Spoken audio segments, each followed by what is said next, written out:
Dans Demain nous appartient sur TF1, Aurore est convaincue de la culpabilité de Myriam et lui fait savoir, tandis que Sylvain se découvre une nouvelle passion.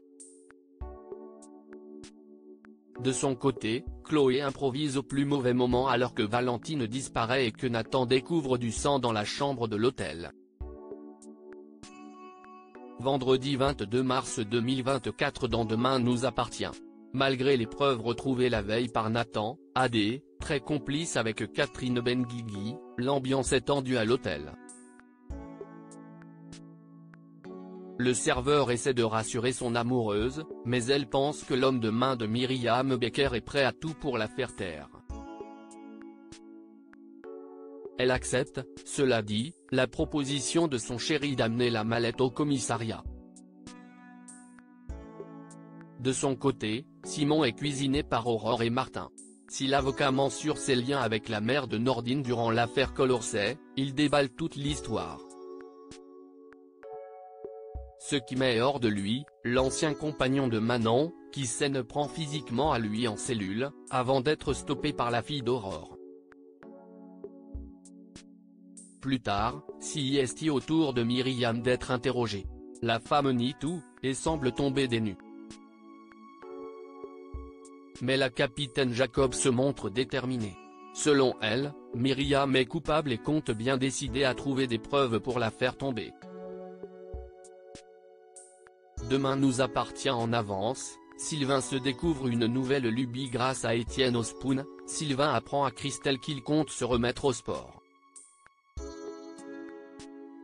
Aujourd'hui, il va à la piscine avec Étienne, Patrick Guérino, bientôt sur le départ. Sa femme se moque de sa nouvelle lubie et est convaincue que ça ne durera pas, comme ses précédentes passions éphémères. Il faut dire que la motivation de son mari a des limites. Au bord du bassin, l'ancien plombier refuse de se mettre à l'eau car cette dernière est trop froide.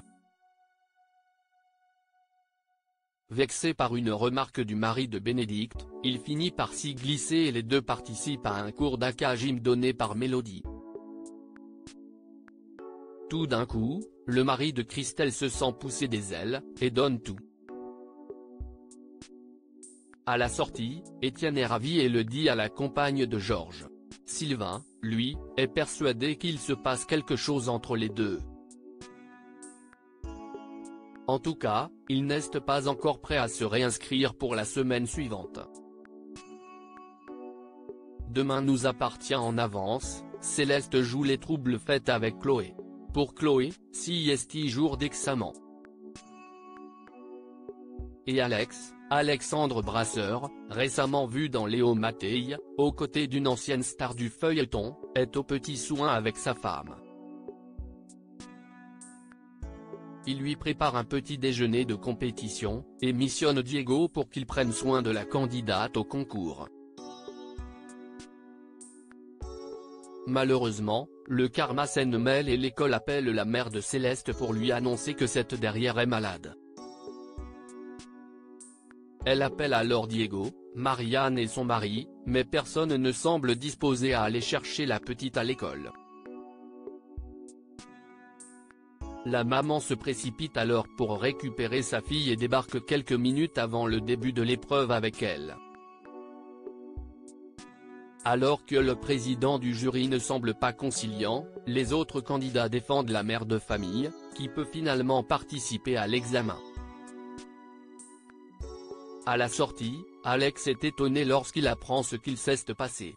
Alors que Chloé lui dit être satisfaite de son examen, le président du jury sort avec le doudou de Céleste qu'elle a oublié, et semble ne pas avoir apprécié le comportement de la candidate.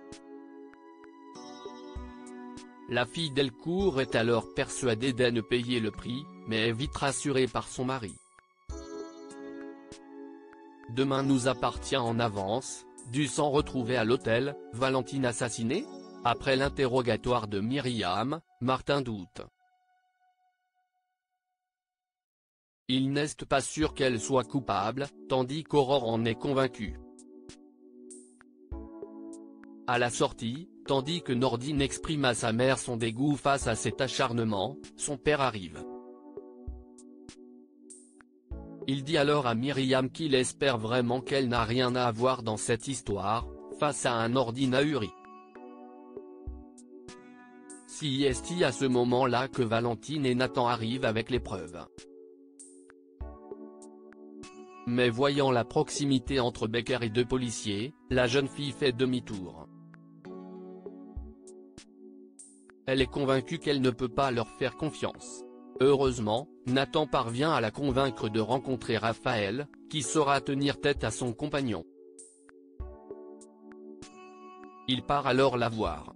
Malheureusement, à son retour, en présence de l'avocate, la chambre est retournée et Valentine a disparu. Pire, le jeune homme retrouve une chemise ensanglantée.